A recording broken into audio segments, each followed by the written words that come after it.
안녕하세요. 전 경기도에 살고 있는 30대 여성입니다. 전 이곳에 올라오는 글들과 좀 결이 다른 사연을 공개할까 하는데요. 제 일이 아닌 저희 시누이 일을 말해볼까 합니다. 저는 운이 좋아서 그런지 아니면 삶이 심심해서 그런진 몰라도 아직까지는 크게 사연이라고 말할 만한 일이 없었어요. 대신에 제 시누이가 이곳에 올려도 될 만한 일을 겪게 됐죠. 그런데 아무래도 한 가족이다 보니까 저도 직접적으로 관련이 돼 있고, 따지자면 우리 가족, 시누이 시댁까지 전부 연결됐던 일이에요. 그렇게 복잡한 이야기를 오늘 이 자리에서 해보려고요. 제 시누이 이야기가 누군가에게는 도움이 되길 바라면서 말이죠. 그럼 한번 설명해 보겠습니다. 저와 남편은 대학 시절 만나 결혼까지 하게 된 사이로 어린 나이부터 오랫동안 만나와 결혼 전부터 서로의 가족들과도 가깝게 지냈습니다. 특히 저는 남편의 여동생인 시누이와 정말 가까운 사이였어요. 남편보다 6살 어린 시누이는 제게는 참 귀엽고 착한 시누이였거든요. 중학생 시절 처음 만난 시누이는 어린 나이에 비해 배려심도 깊고 누가 시키지도 않은 봉사활동을 매주 다녔을 만큼 착했지만 소극적이고 내향적인 탓에 주변에 친구가 별로 없었어요. 그래서 저를 처음 만나던 당시에 시누이는 학교에서 왕따를 당하며 힘든 시기를 겪고 있었습니다. 그때는 남편과 결혼까지 할 줄도 몰랐고 신우와 친해지기도 전이었지만 힘든 시기를 겪고 있는 어린 시누이가 신경 쓰였던 저는 제 친동생처럼 시누이를 챙기고 도와주며 가까이 지냈어요. 고민이 있으면 들어주기도 하고 상담도 해주고 하다 보니 시누이도 저를 친언니처럼 대하며 어느새 저희는 진짜 친자매처럼 지내게 됐습니다. 하지만 제 도움에도 시누이의 왕따 문제는 쉽게 해결되지 않았고 시누이는 괴롭힘을 당하며 힘든 학교 생활을 했지만 그래도 다행히 화목한 가족들 덕분인지 나쁜 길로 빠지거나 혼자 우울해하지 않고 남은 학창 시절을 무사히 잘 견뎌줬어요. 그 후 어릴 적부터 봉사활동 다니며 이타심이 많던 시누이는 여대의 사회복지학과에 입학하며 대학생이 됐고 대학에 들어가서부터는 좋은 친구들을 많이 사귀었는지 동기나 선후배들과 잘 지내는 모습에 저도 비로소 안심을 하기도 했습니다. 하지만 동성 친구는 사귀었음에도 아직 이성 문제에는 어려움이 많은지 다른 친구들이 소개팅이며 미팅이며 하는 동안 시누이는 남자와 데이트 한번 해보지 못했다고 하더라고요. 20대 한창 꾸미는 나이에 남들 다 하는 데이트도 한번 못하고 집에만 있는 시누이가 걱정됐던 저는 제가 아는 후배와 동생들 중에 괜찮은 남자들을 추려 시누이에게 소개팅을 시켜주기도 했었어요. 하지만 소극적인 탓에 연애까지 발전하진 못했고 남자를 소개해주는 것도 부담스러워해 그만뒀죠. 그 점을 제외하면 다행히 시누이는 평범한 대학 생활을 잘 해내는 듯 했습니다. 그러다 시누이가 졸업을 코앞에 둔 상황에서 예기치 못한 일이 벌어지고 말았죠. 대학 졸업 전 시누이 대학 담당 교수님께서 연결해준 어느 복지센터에서 인턴으로 일하게 된 시누이가 그곳에서 성추행을 당하고 말았거든요. 불행 중 다행으로 더 위험한 일은 벌어지지 않았지만 그 일로 시누이는 큰 충격을 받고 불안해하며 그 후론 밖으로 나가지도 못하고 많은 시간을 집에서 보내게 됐습니다. 그나마 다행히 친구들이나 가족들과는 잘 지냈지만 남자들과 엮이는 건 많이 불편한지 어쩌다 엘리베이터에서 낯선 남자와 마주치기만 해도 소스라치게 놀라는 신우이였죠. 그래도 트라우마를 이겨내보려 노력하는 신우이를 보며 금방 좋아질 거라 생각한 저는 남편과 결혼한 후에도 그런 신우이를 열심히 도우려 노력했어요. 하지만 이미 깊은 상처에 노력도 소용이 없는 건지 여전히 남자들을 불편해하더라고요. 그런데 그런 신우이가 어느 날 갑자기 가족들 앞에서 대뜸 남자친구를 소개해 주겠다는 거예요. 그동안 밖으로 잘 나가지도 않고 남자 만날 일도 없던 신우이에게 남자친구가 생겼다니 대체 무슨 일인가 싶어 식구들 모두 의아해했죠. 그런데 그 남자친구를 현실이 아닌 게임에서 만났다고 하는 겁니다. 언젠가부터 집에서 오랜 시간을 보내던 신우이가 게임에 취미를 가지게 되며 같이 게임을 하던 사람들과 친해졌고 그 안에서 대화를 나누며 친분을 쌓다가 그중 한 사람과 잘 통했는지 개인적으로 연락을 주고받기 시작했다고 합니다. 그리고 연인으로까지 발전하게 됐던 거죠. 번듯한 남자친구를 기대했던 식구들은 생각지도 못한 만남에 놀랄 수밖에 없었습니다. 특히나 게임 문화를 전혀 모르시는 시부모님께서는 게임 속에서 남자를 사귀었다는 게 뭔가 잘못됐다고 생각하시며 그 충격을 받고 비정상적인 만남을 당장 그만두라며 신우이에게 화를 내셨어요. 신우이는 그런 시부모님을 저희가 설득해 주길 바랬지만 그런 관계를 이해하지 못하는 건 저희 부부도 마찬가지였어요. 어떻게 현실이 아닌 게임 속에서 사랑을 싹틀 수 있다는 건지, 그렇게 만난 사람이 제대로 된 사람일지 의심스러울 수밖에 없었거든요. 하지만 마음 여린 신우이를 생각해서 윽박지르지 않고 어르고 달래며 신우이를 회유하려 했어요. 상미야, 게임에서 남자친구를 만난다니 어떻게 이해해야 할지 모르겠어. 우리도 너가 얼마나 외로웠는지 이해는 하지만 이건 아닌 것 같아. 사람은 현실 세상에서 만나야지 어떻게 게임 친구랑 연애를 해. 그렇게 만나봐야 그게 진지한 만남이 되겠어? 그러니까 더 상처받기 전에 그만 정리하자. 우리는 상미 너를 걱정해서 그러는 거야. 언니랑 오빠가 내 남자친구 못 만나봐서 그래요. 얼마나 좋은 사람인데.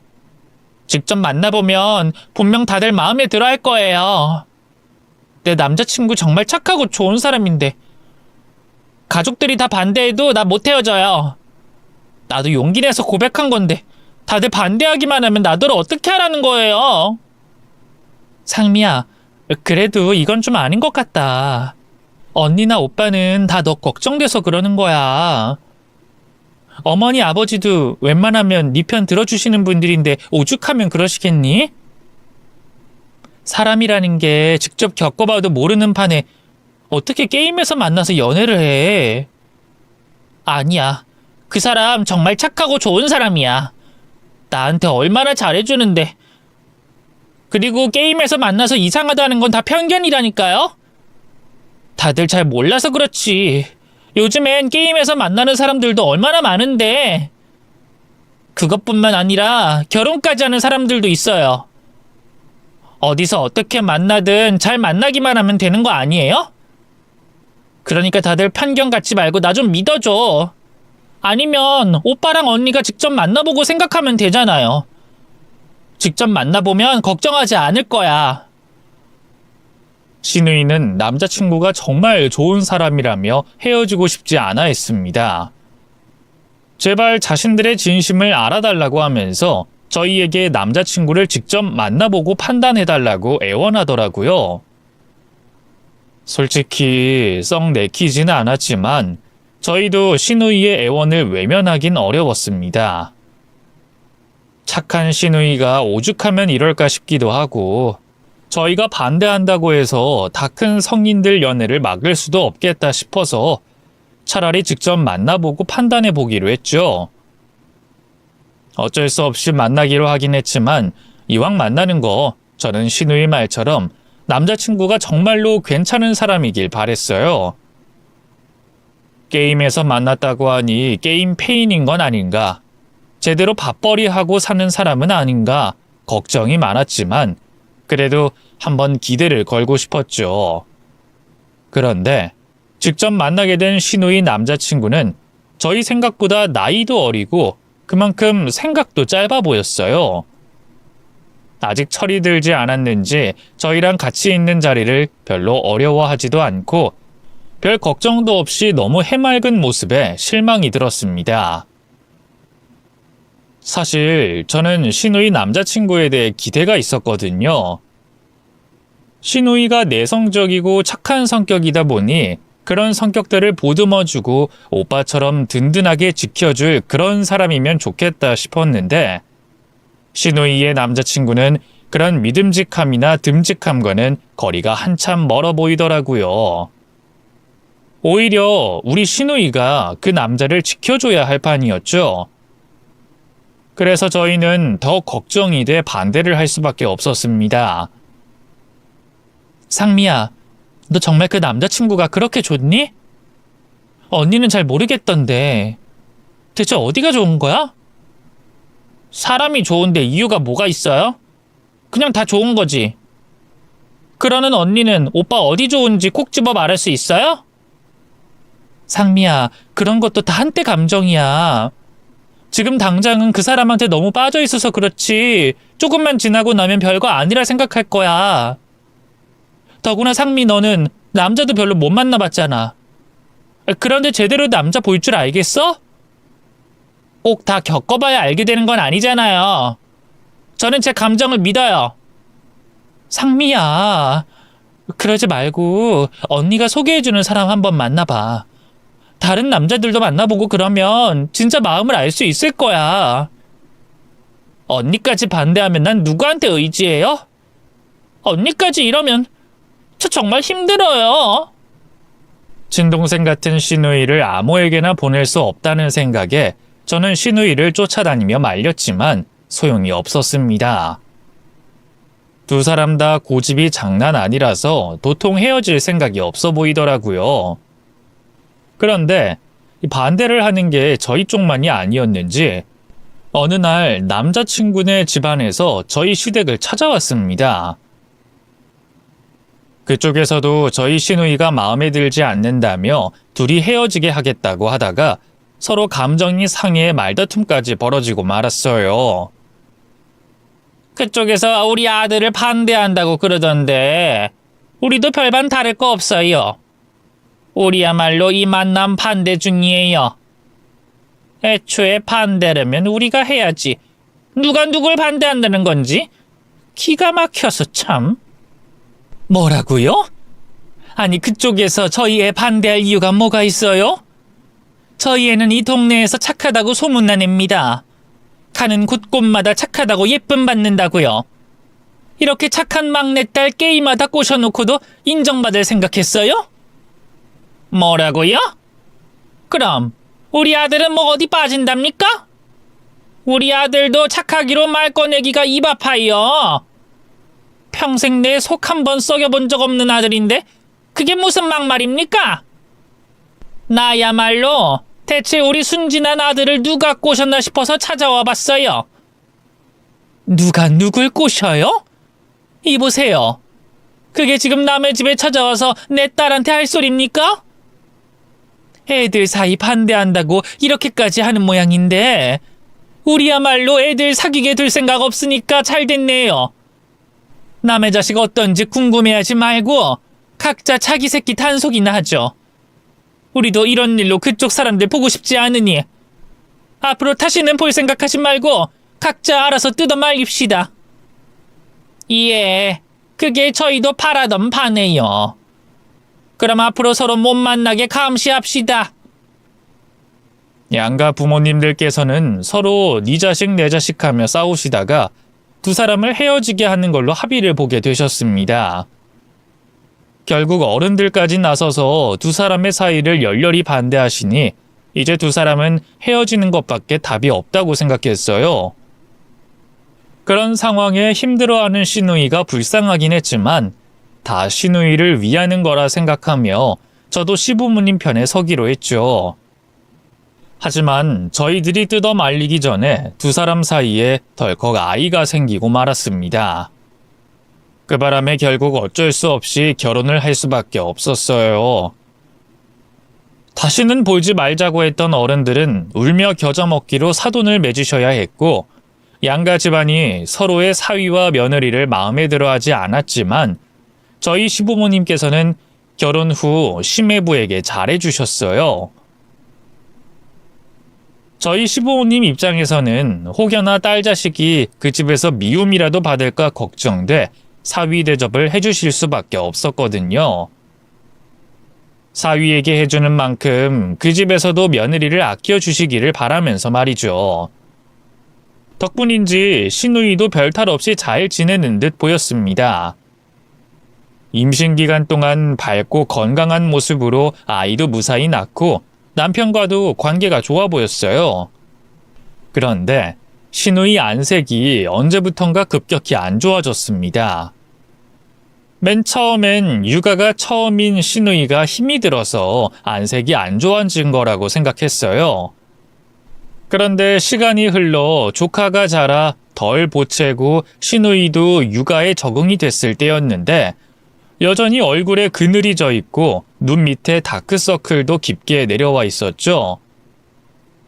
그 당시 아이가 없었던 저로서는 어떻게 어떤 식으로 시누이에게 도움을 줘야 할지 몰라 직접 물어보게 됐어요.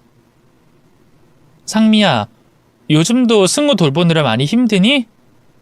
우리가 자주 보는 건 아니지만 어떻게 볼 때마다 안색이 안 좋아. 아니, 점점 더 얼굴이 안 좋아지는 것 같아. 많이 피곤해 보이고. 내가 도와주고 싶은데 아는 게 없으니까. 혹시 필요하거나 도와줄 거 없을까? 언니, 저 괜찮아요. 그냥 화장 안 하고 다니다 보니까 안색이 안 좋아진 것처럼 보이는 거예요. 내가 너 하루 이틀 본 것도 아닌데 화장 안 한 거랑 안색이 안 좋은 것도 구별 못 할까 봐? 혹시 남편이 승우 잘 안 봐주니? 네? 아니요. 자기 아들인데 당연히 잘 봐주죠. 진짜야? 괜히 내 앞이라고 거짓말하는 거 아니야? 솔직히 나 아직까지도 네 남편 믿음이 잘 안 가. 내가 이런 이야기하면 상미 네가 기분 나쁘겠지만 결혼 전에도 그렇고 출산 전에도 아직 애 같은 모습만 보여줘서. 네 남편 너 임신한 기간 동안도 맨날 게임하고 놀면서 너희 시댁에 손 벌리고 있었잖아. 그걸로 너도 시댁 눈치 많이 봐야 했고. 그래서 난 네가 안색 안 좋은 게 너 혼자 밤새 승우 돌봐서 그런 건가 싶어서. 만약 내 말이 맞다면 내가 네 남편 불러서 따끔하게 한 소리 할 테니까 솔직하게 말해봐. 이러다 정말 큰일이라도 나면 어떡하니? 정말 아니에요. 그이 승우 태어난 뒤에는 진짜 열심히 일해요. 게임도 승우 잘 때 제가 쉬는 동안 잠깐만 하고요. 그이 저 진짜 많이 도와주려고 해요. 그러니까 너무 걱정하지 마요. 시누이는 제가 도울 일이 없다고 했고 안색이 안 좋은 것도 단순히 화장을 하지 않은 탓이라고 했습니다. 또 제가 시누이 안색이 안 좋아진 이유가 시매부 탓이 아니냐는 의심에도 이제는 남편이 정신을 차렸다고 말했죠. 하지만 제 의심이 쉽게 걷어지진 않았어요. 그동안 시매부가 저희에게 보여준 모습들이 있었으니까요. 제가 봤을 땐 시매부가 나쁜 사람은 아니었습니다. 시누이를 사랑하는 것도 진심이었고 잘해주기도 했으니까요. 다만 남자친구로서는 분명 좋은 사람인 것 같은데 한 집안의 가장으로서 한 여자의 남편으로서는 아직 준비되지 않아 보였죠. 갑작스러운 시누이의 임신에 자신 역시도 준비가 덜 된 채 남편과 아빠가 되었겠지만 시매부에게는 가족에 대한 조금의 책임감도 찾아볼 수 없었습니다. 두 사람이 결혼을 하고 난 뒤 시누이가 출산할 때까지 시매부는 제대로 된 직업 없이 부모님께 돈을 타다 쓰고 있었거든요.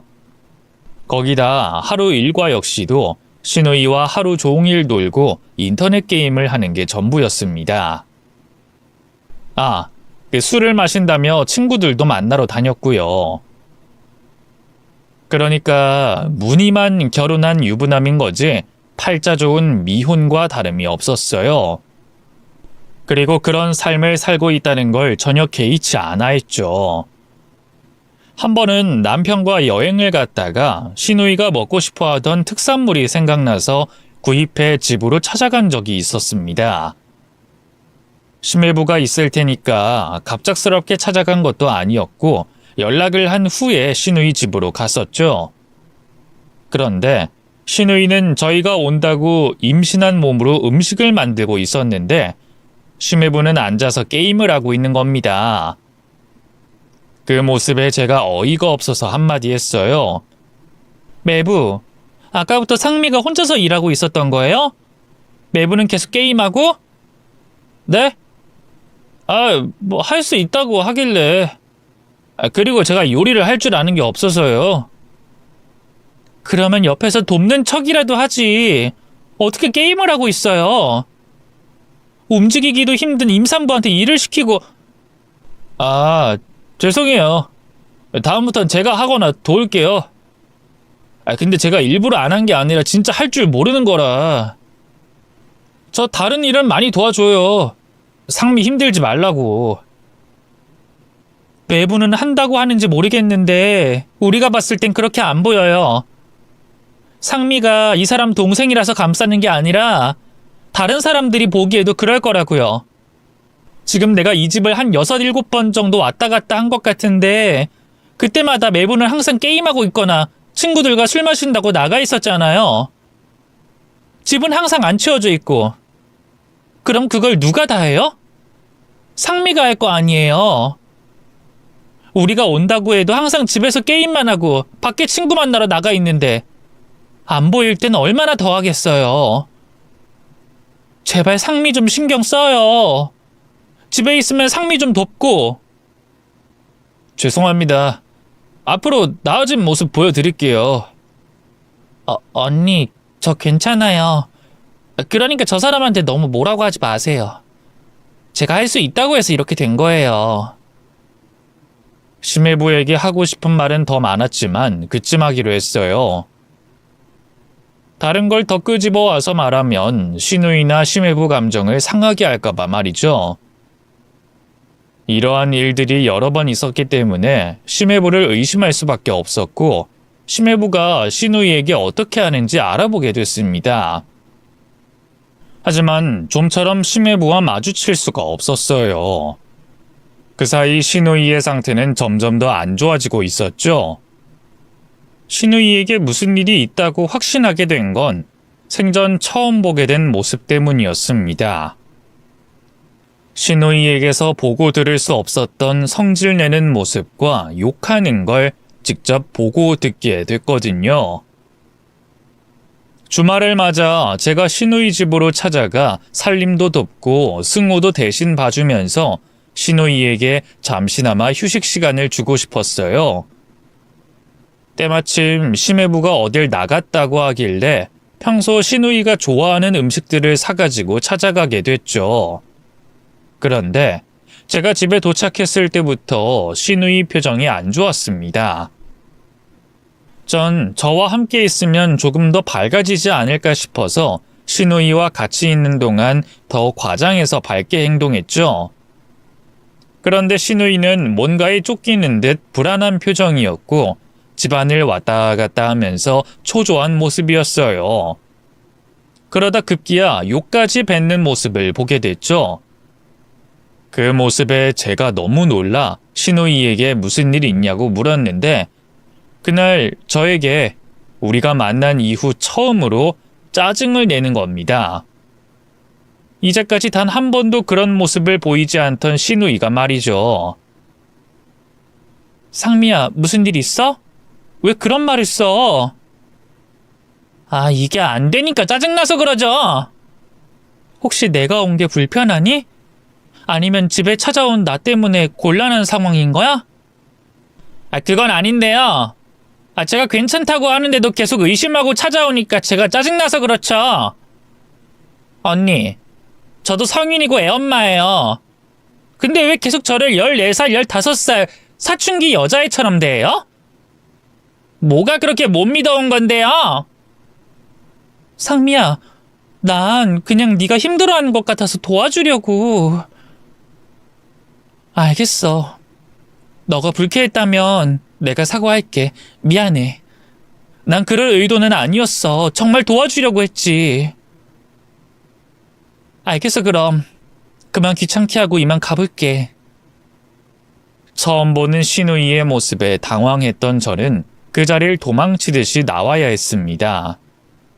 물론 며칠 뒤 시누이가 먼저 저에게 연락해 순간적으로 감정 조절이 안 됐다며 사과를 했지만 그날 시누이가 욕하는 것과 짜증내는 모습은 제게 큰 충격으로 다가왔죠. 스트레스가 얼마나 심하길래 학창시절 왕따를 당할 때도 내지 않던 행동을 하나 싶어서요. 일할 때를 제외하고는 온통 시누이 걱정이 됐지만 한사코 제게 무슨 일인지 말하지 않고 제 도움도 거절하려는 시누이 때문에 혼자 소갈이를 하게 됐죠.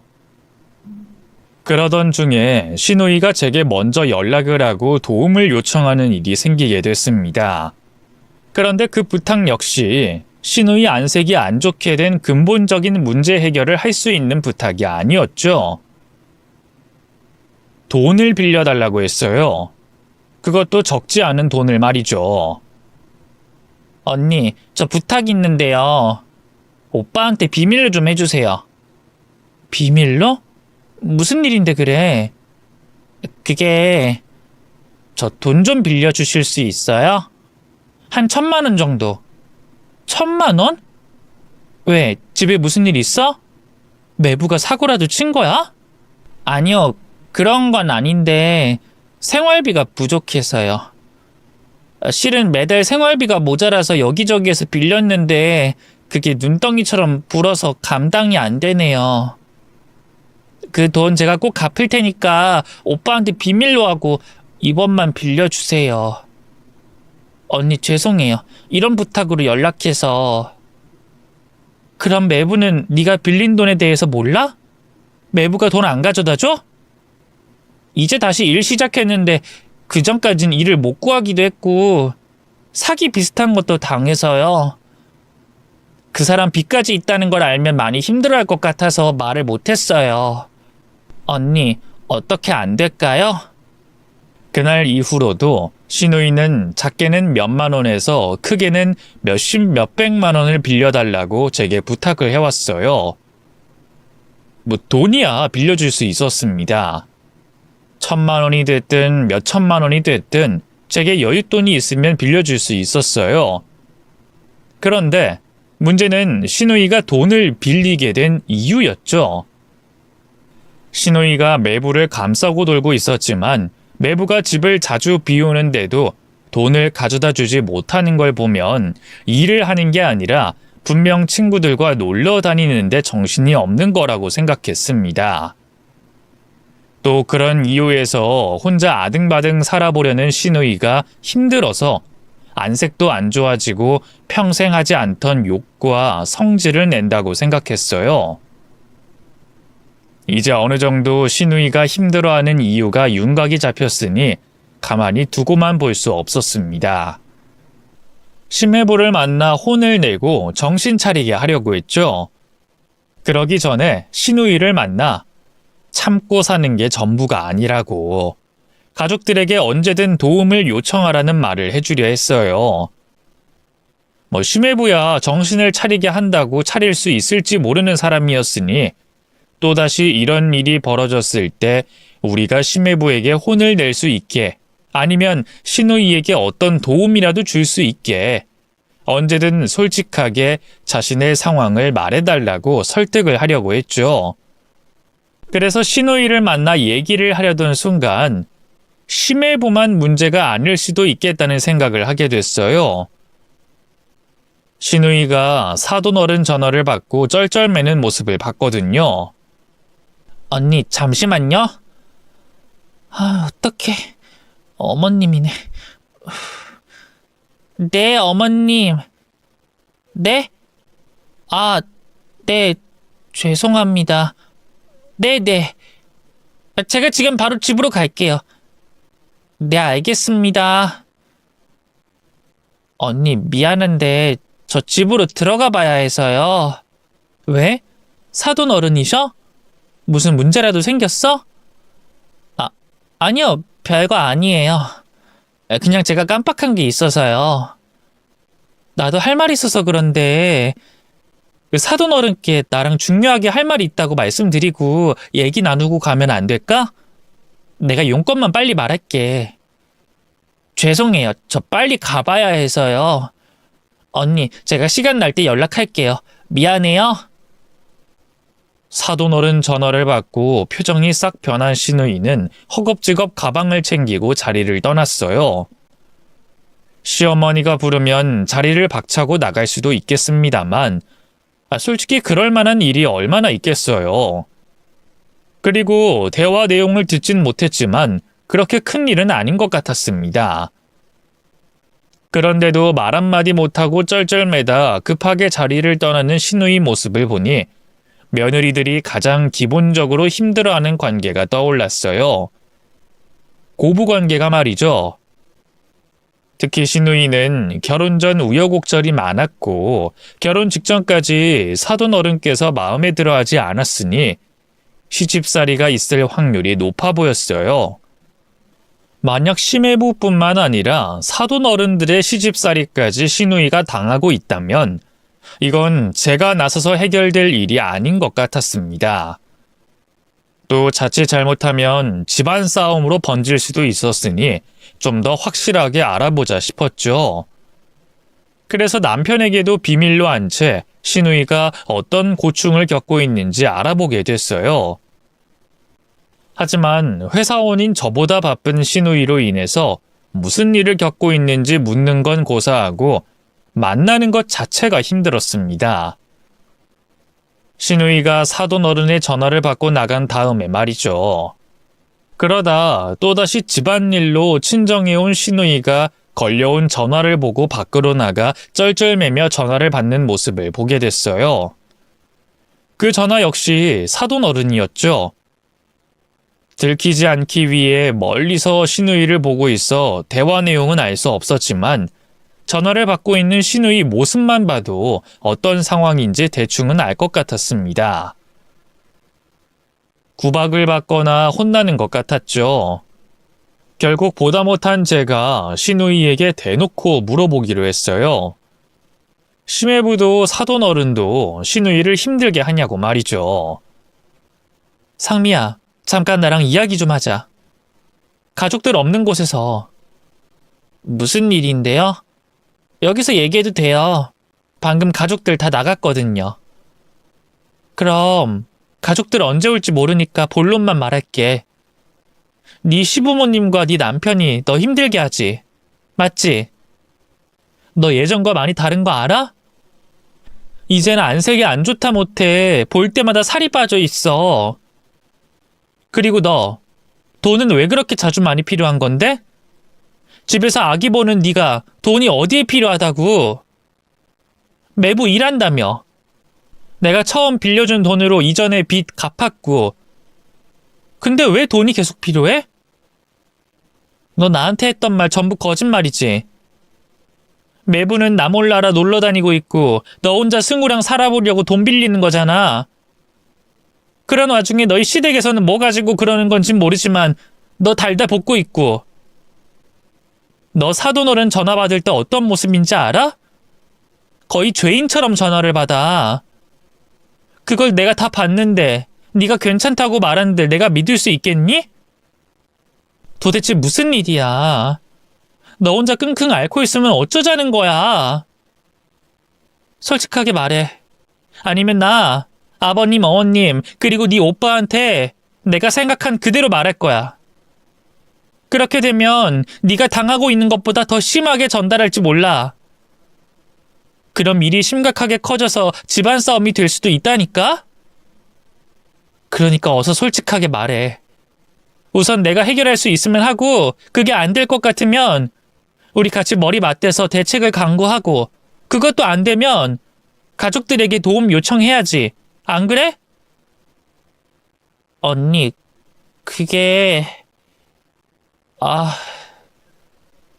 신우이는 제가 한 말에 아무런 대답도 하지 못하고 계속 머뭇거리기만 했습니다.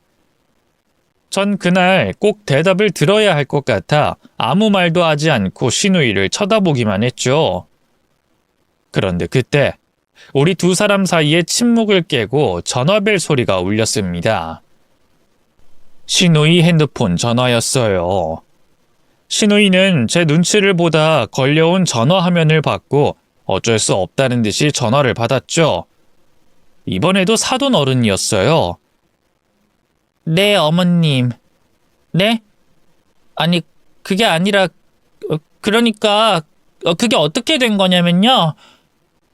어머님, 제가 지금 댁으로 갈게요. 그러니까 제발요. 네, 지금 바로 갈 수 있어요. 바로 갈게요. 진짜. 언니, 우리 나중에 대화해요. 내가 진짜 급한 일이 생겨서 그러니까 내가 오늘 지나면 솔직하게 다 말할게요. 알겠죠? 그럼 나 먼저 가볼 테니까 아빠, 엄마한테 급한 일 때문에 먼저 갔다고 말씀 좀 전해주세요.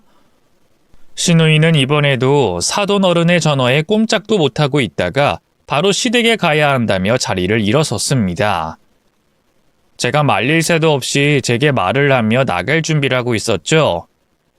그런데 이번엔 저도 신우이를 놓칠 수 없었어요. 대답을 듣든 심해부와 사돈 어른이 신우이를 괴롭히는 현장을 포착하든 이런 일이 왜 벌어지고 있는지 확실히 알아야 했죠. 그래서 급히 시댁으로 향하는 신우이의 뒤를 밟게 됐습니다. 다행히 곧바로 따라간 덕분에 신우이가 탄 택시를 뒤쫓을 수 있었어요. 그대로 신우이가 탄 택시를 따라가 사돈 어른 댁이 있는 곳까지 같이 가게 됐죠. 사돈 어른 댁으로 보이는 곳에 도착하자 택시 안에 있던 신우이는 달리기를 하듯이 시댁으로 뛰어들어갔습니다. 덕분에 문 단속이 제대로 안 돼 있었고 대문이 닫히기 전에 저 역시 신우이 시댁 안으로 들어갈 수 있었죠. 신우이는 그 사이 시댁집 안으로 들어간 모양이었어요. 저는 몸을 숙여 신우이와 사돈 가족들에게 들키지 않게 천천히 창가 쪽으로 걸어갔죠.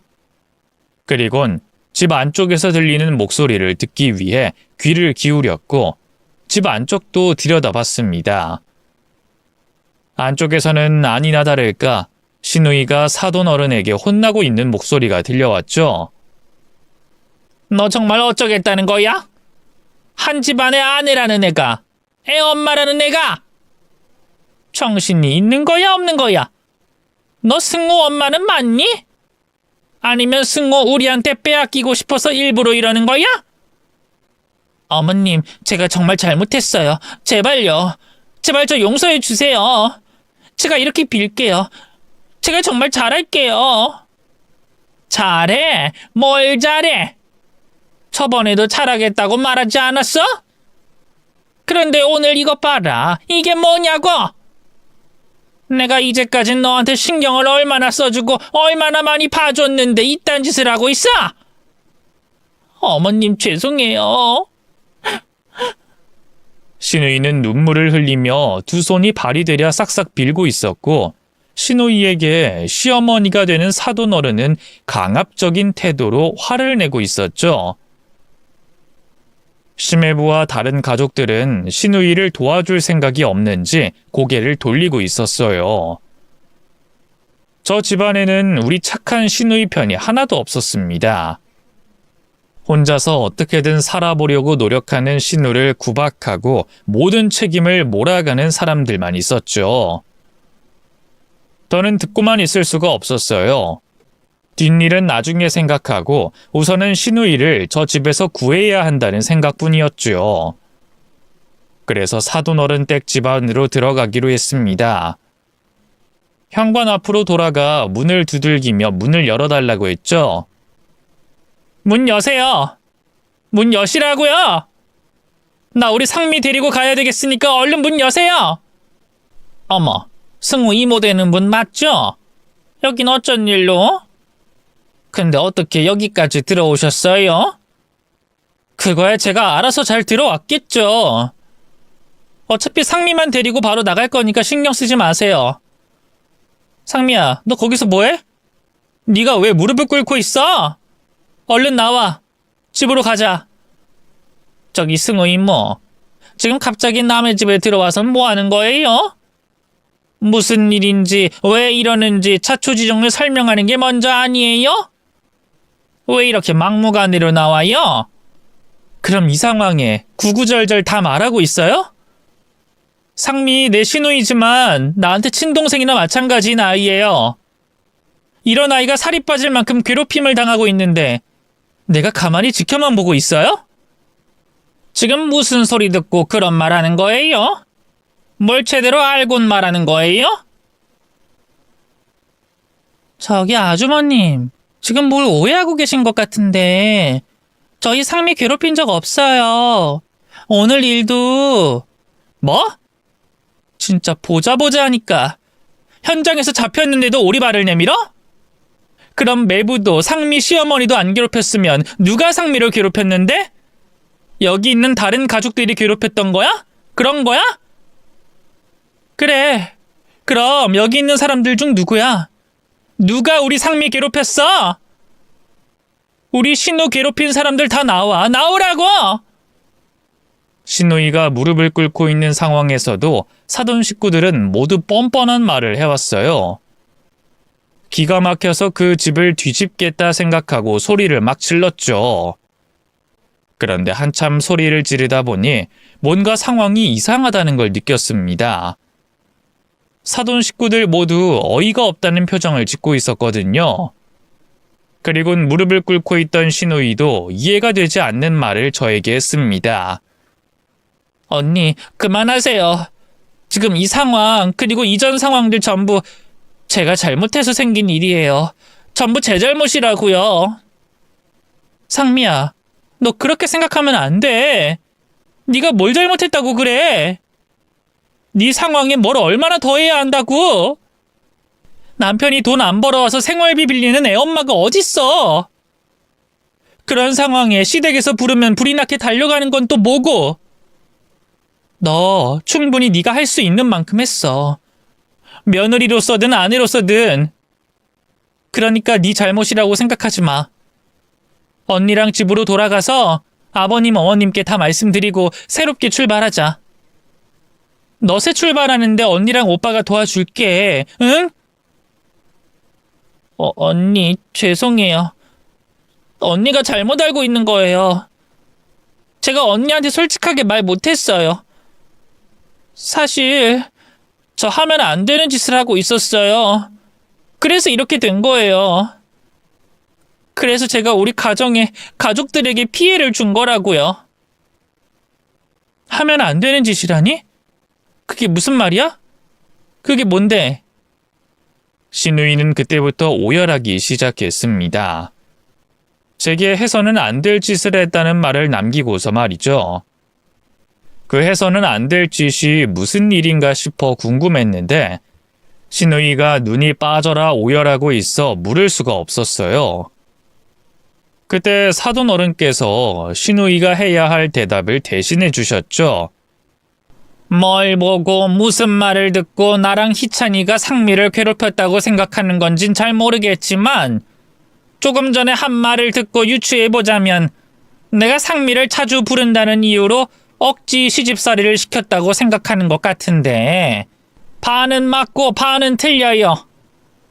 내가 상미를 혼낸 건 맞아요. 근데 상미가 미워서 괴롭히고 싶어서 혼을 냈던 건 아니에요.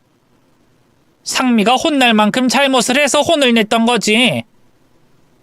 상미가 언제부턴가 희찬이도 그렇고 집안일도 신경을 안 쓰더라고요. 처음엔 뭐 승우를 키우고 있으니까 벅차서 뭐 초보 엄마니까 정신이 없어서 다른 곳에 신경을 덜 쓰겠거니 이해했는데 애가 승우도 신경을 안 쓰는 거예요.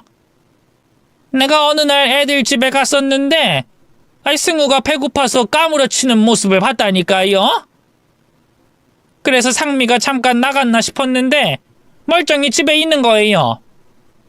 애가 우는데 가만히 있는 그 모습에 너무 놀라서 내가 상미 얘 보고 너 도대체 왜 그러냐? 뭐 때문에 그러는 거냐고 물어보니까 자기가 산후 우울증인 것 같다고 하는 거죠. 내가 옛날 사람이라서 그런진 몰라도 솔직히 산후 우울증 그게 무슨 말도 안 되는 병인가 싶어서 뭐라고 할까 하다가 이해해 주기로 했어요. 우리와는 시대가 다른 사람들이니 우리 시절 생각하던 식으로 판단하면 안 되니까. 그래서 뭘 어떻게 도와주면 되겠냐고, 뭐 병원에 같이 가주면 되냐고 물어보니까 그건 자기가 알아서 갈 테니 돈을 달라는 거예요.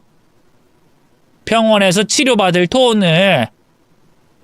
내 입장에서는 정신적으로 힘들어하는 애 혼내기도 했고 애 낳느라 생긴 병이라니까 미안해서 달라는 대로 줬죠. 근데 치료받았으면 긍정적인 모습이 좀 보여야 하는데 얘가 그대로인 거예요. 오히려 더 나빠지면 나빠졌지 나아지진 않았다고요. 내가 그 모습에 속이 답답해서 애들 결혼시킨 걸 정말 후회했어요. 그래서 솔직히 내가 못된 마음 먹고 얘가 그 돈 어디다 쓰나 이상한 데 쓰면 그걸로 우리 아들과 이혼시켜야겠다 싶어서 알아보던 차에 상미가 신용대출한 걸 알게 됐고요. 그래서 내가 직접 그 서류를 들고 따지고 드니까 그제야 솔직히 말하더라고요. 자기가 뭘 하고 다니는지. 상미 도박하고 있었어요. 인터넷 도박. 네? 상미가 인터넷 도박을요? 그것도 잠깐 호기심에 했던 게 아니라 완전 중독이었다고요. 그거 하느라 희찬이도 집안일도 자기 새끼인 승우도 무관심했던 거라고요. 믿기지 않았습니다. 다른 사람도 아니고 신우이가, 그 착한 상미가 인터넷 도박 중독이라고 하니 말이죠. 처음엔 사돈어른이 신우이 탓을 하려고 거짓말을 하는 건가 생각했는데 그때 문득 제 머릿속을 스쳐가는 기억이 떠올랐습니다. 과거 신우이가 마음에 큰 상처를 받고 집안에서 생활하던 때였죠. 그때 인터넷 게임에 매달렸던 신우이 모습이 떠올랐어요. 그리고 그제야 조금씩 인정이 되기 시작했죠. 이후 사돈어른에게 이어서 듣게 된 이야기는 이전까지 제가 확신하던 생각이 모두 다 망상이고 오해라는 걸 깨닫게 해줬습니다. 전부 다 반대였어요. 제가 생각했던 것과 말이죠. 우선 그 사실을 최근에 알게 된 사돈어른께서는 신우이를 혼내거나 손가락질하기보다는 다독여주고 치료를 받을 수 있게 도움을 줬다고 했습니다. 그런데 신우이가 치료받는 척하고 계속 도박을 했다고 해요. 그 사실을 알게 됐을 때마다 사돈어른께서 신우이를 불러다 혼을 냈다고 하고요. 그러다 오늘 신우이가 인터넷 도박이 아니라 직접 대면에서 판돈을 걸고 하는 도박장에 간 흔적을 발견하셨다고 했죠. 그 이후로 친정에 있던 신우이를 호출했고 승우 이야기까지 꺼내고 있었던 거였습니다. 그러면 이쯤에서 신우이 남편이었던 심해부는 뭘 하고 있었나 궁금들 하실 거예요. 이것도 제가 오해를 하고 있었는데요. 심해부는 승우가 세상에 태어난 뒤 정신 차리고 정말 바쁘게 일을 하고 있었습니다. 이제까지 부모님 도움받고 지낸 자신이 부끄러워서 밤낮 없이 일을 했다고 했죠. 그러다 보니 아내인 신우이가 인터넷 도박에 빠졌다는 걸 알아차리지 못했고요. 또 신우이가 도박 중독이라는 걸 알게 된 후에는 손을 놓고 있었던 게 아니라 사돈어른을 도와 집안에서 무슨 일이 있었는지 공유하고 있었다고 해요. 옆에서 신우이를 돌보고 싶었는데 근무하게 된 회사 문제로 바로 당장 그만둘 수 없어서 어쩔 수 없이 일을 다니며 신우이가 치료를 받는데 도움을 주고 있었다 했죠. 신우이가 안색이 안 좋고 말라갔던 건 도박하느라 밥도 안 먹고 햇빛도 안 쬐다 보니 몸이 그렇게 변해갔던 거고요. 모든 사실을 알게 되자 제가 너무 부끄러웠습니다. 매부에게 한 번이라도 제대로 물어볼 걸, 사돈 어른 측 이야기도 들어볼 걸 생각하며 후회하고 있었죠. 나도 승호 이모가 갑자기 찾아와서 막 소리치길래 처음엔 황당했는데 이제 와서 생각해보면 그 행동도 이해가 돼요. 사실 나나 우리 희찬이나 처음부터 상미한테 잘했으면 이런 오해가 있었겠어요? 우리가 한 행동들이 있으니까 당연히 불안한 상상과 연결이 됐던 거겠지. 그러니까 부끄러워 말고 얼굴 들어요. 난 오히려 고맙고 든든한데 우리 상미한테 좋은 언니가 있어서. 죄송합니다. 제가 너무 경솔했어요.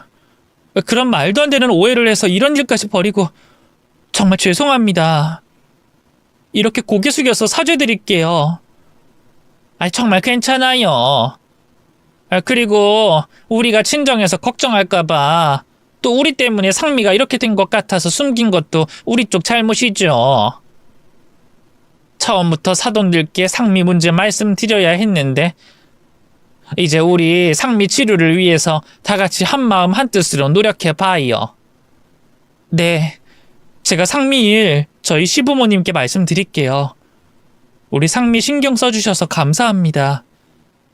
매부, 오해해서 미안해요. 그리고 고마워요. 아닙니다.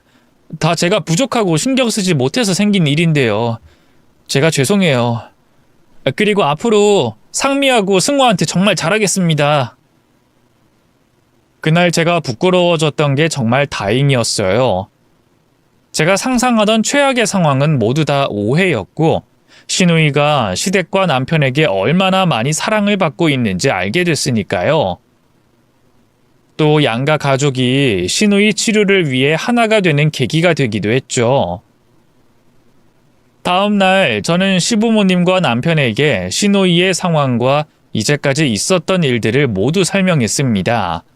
그리고 신우이 역시도 가족들 앞에서 참회의 눈물을 흘리며 앞으로 치료를 잘 받아 꼭 도박 중독에서 벗어나겠다고 약속을 했죠.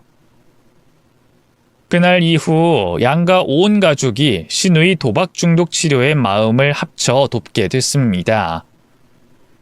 단순히 치료만 돕는 게 아니라 하루 종일 곁에서 말동무와 육아 도우미가 되어주며 신우이가 힘든 그 순간을 믿고 의지할 수 있게 도와줬죠.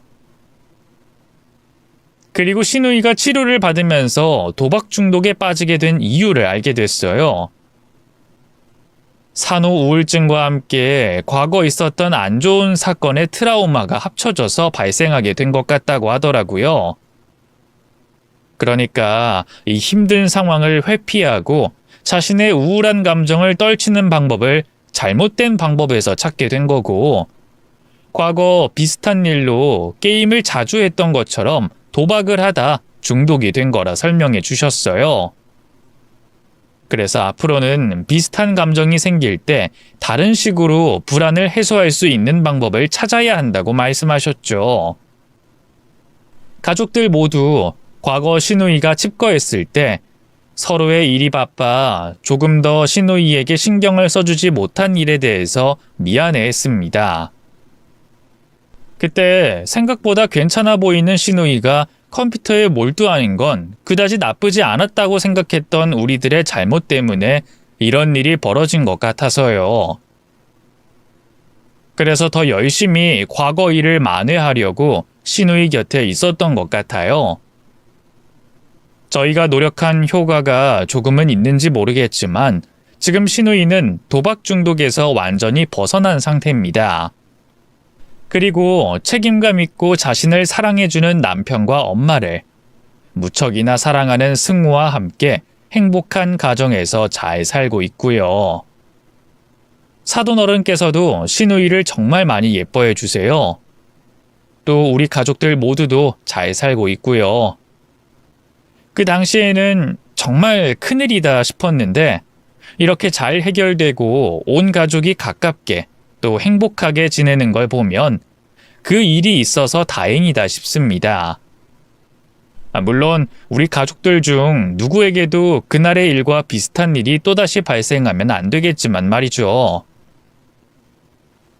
저는 더 큰 욕심은 없고요. 딱 지금처럼 우리 친정 시댁, 시누이 시댁까지 이대로 행복하게 지냈으면 더 바랄 게 없습니다. 온 가족들 모두 지금 너무 행복하니까요. 이제 더웠던 여름이 끝나가고 곧 명절이 다가올 텐데 다들 가족분들과 즐거운 시간 보내시길 바라겠고요. 전 이만 글을 마칠게요. 읽어주셔서 감사합니다. 다들 행복하세요.